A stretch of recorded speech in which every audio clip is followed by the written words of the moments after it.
Live from downtown Bakersfield, 23 ABC News starts now. The medical field is utilizing online tools to see more of their patients. As part of our We're Open Kern County series, we go inside and examine the lengths that physicians are going to during the COVID-19 crisis.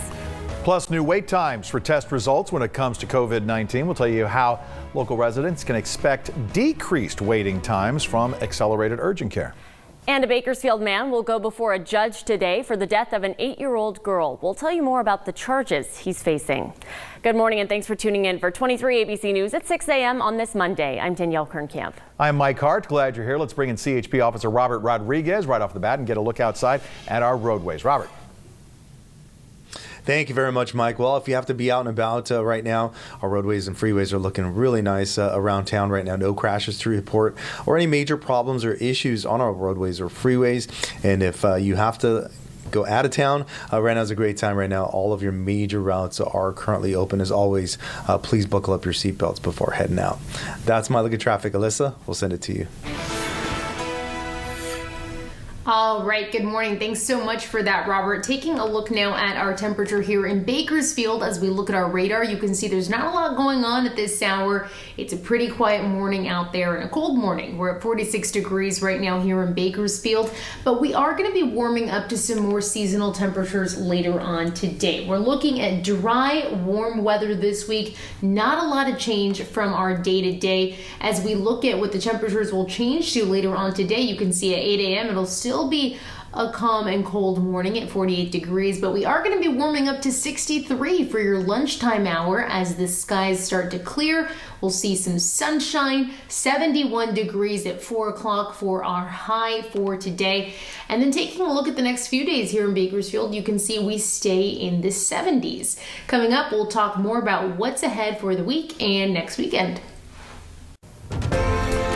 One of the most essential services right now is, of course, in the medical field. While some facilities have switched their focus to coronavirus testing, most doctors' offices have made major changes when it comes to seeing patients in person. But more and more are reviving an old school practice with a high-tech house call. And you do this with every patient you see? Every patient that is sick, not for our well patients. We do wear a mask and glove with every patient. If the patient is ill, even if they're not running a fever, you have to gown up. That's it. Off to work. Doctors and assistants at Centennial Medical Group have to gown up for every patient who comes through their doors. All right. Come on, Mike. Anyone with potential symptoms of the coronavirus are told not even to come into their office. We're asking them to, go ahead and get themselves checked at some of the urgent cares like accelerated urgent care. We don't have our front office girls gowned up and ready for somebody who might have the coronavirus. We'd run out of gowns and safety gear very quickly. Instead, Dr. Larry Yokoyama and many health professionals have been practicing telemedicine. We've been doing telemedicine for years, but Zoom for our individual private practices is something new. You look good on there. Look at you. It makes me look better than I really am. And Dr. Y needs to keep that distance between himself and his patients. See, he's in the high-risk category for COVID-19. I have renal failure and heart disease. And so being 65 and with medical problems, I'm at increased risk to catching whatever is out there. Larry says his wife has asked him to start curtailing his practice, which includes working with high school athletes. But he said it's not something he wants to do right now. Being a doctor and physician is who I am. And even with the video link providing a safety barrier, it's something he accepts for now. They can see me cracking a smile when I ask them how life's going, and we can't bump elbows or, bump knuckles. But, I am able to tell my patients, hey, take care, I love you. So that personal connection's still there. Which he says will always be the cornerstone of his practice. Now, if you made an appointment with your doctor a while ago for something like a routine checkup, you're being asked to call the offices to see if the video conference might be an option. But if you still need to go in, find out if there are now protocols in place to protect you and the staff at that facility. Houchin Blood Bank is set to hold a donation drive in Tehachapi today. The mobile blood drive will be held from 11 a.m. to 4 p.m. at the Tehachapi Valley Recreation and Parks District Aspen Gym on D Street. According to Tehachapi officials, 2 donation buses will be there to assist with social distancing. Numerous blood drives have been canceled due to the virus, so Houchin officials are encouraging donors to come and give out blood during this time of need. For more information on the blood drive, visit our website, turnto23.com. And many people are being tested in Kern County, and they're going to Accelerated Urgent Care, which has a designated testing facility on Coffee Road. Now, the wait time for those test results has decreased from 7 to 10 days, officials tell us, to now just 3 days. The tests are free for those with insurance and cost $55 for those without. If you're feeling sick and you want to get tested, you'll be asked a series of questions which will determine if you qualify. The facility is at 212 Coffee Road near the intersection of Stockdale Highway. They're open every day from 8 a.m. until 6 p.m. And making news around the state, California will prepare this week for a surge in coronavirus positive test results. LA Mayor Eric Garcetti is warning the virus may become so pervasive, families ought to prepare for how they will isolate themselves at home without infecting others under the same roof.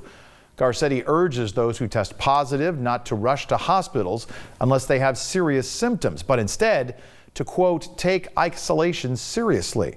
Officials have warned the increase will bring with it a rapidly expanding number of cases. Lonnie Franklin, the convicted serial killer known as the Grim Sleeper, who preyed on women in South Los Angeles for decades, has died in a state prison. Corrections officials said Franklin was found unresponsive in his cell at San Quentin State Prison on Saturday night. According to the Associated Press, an autopsy will determine the official cause of death. However, a spokeswoman said there were no signs of trauma. Franklin had been on death row since August of 2016 for the deaths of 9 women and a teenage girl. Police said he was also linked to several other slayings with whom he was not charged with killing. According to police, he may have had as many as 25 victims. A Bakersfield man charged for the killing of an 8-year-old girl will be in court for his arraignment this afternoon. Earlier this month, officers were called out to an apartment on San Dimas Street after getting reports of an 8-year-old girl not breathing. Clint Mason told officials last week that he beat the girl repeatedly with a metal walking cane and a belt for several hours. Mason is expected to go before a judge at 1:30. He's facing 3 felony counts, including first-degree murder and torture. And new this morning, local law enforcement officials have arrested a suspect for an outstanding homicide warrant stemming from a deadly shooting back on March 11th. The Kern County Sheriff's Office responded to a burglary alarm on Valley West Road in Taft last night at about 6:30. When they arrived, officers found a suspect who was later identified as 34-year-old Andrew Nehemiah Barraza. Barraza was arrested in connection to the March 11th shooting near Brundage Lane and H Street that left 1 man dead. Barraza has been booked into the Kern County Jail. And we want to remind you that 23 ABC's got you covered for everything coronavirus on air and online, including our new podcast entitled Coronavirus Impact. 23 ABC's Carrie Osep and Matt Lively are hosting this podcast. Episode 7 is now available, which includes an interview with reporter Leslie Gooden, who joins the show to talk about her story on the first death from COVID-19 here in Kern County. You can listen to all 7 episodes and find them on our website, turnto23.com, along with our 23 ABC Facebook page now.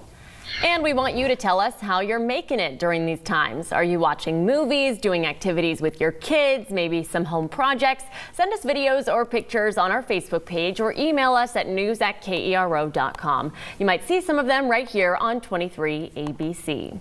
All right, let's bring Alyssa back in, get another check of this Monday forecast as we wait to warm up. Alyssa.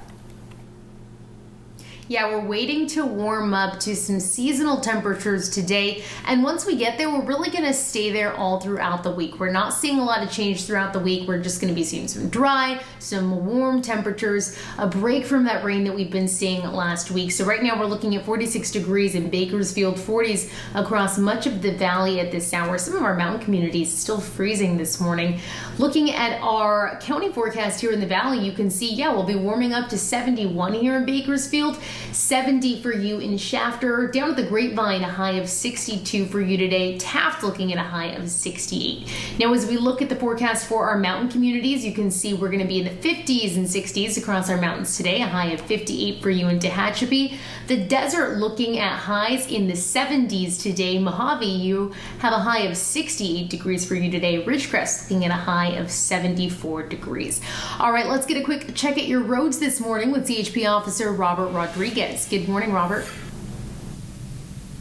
Well, Alyssa, thank you very much. And again, good morning, everyone. Through Bakersfield has been a very pleasant traffic commute for this Monday morning. If you have to be out on our roadways and freeways, just remember to please reduce your speed. Always obey all speed limits that are posted, and also drive at a speed that's safe for roadway conditions. But right now, no crashes to report and no major incidents or problems on our local roadways or freeways. So good news there. That's my look at traffic. Mike and Danielle, we'll send it back to you.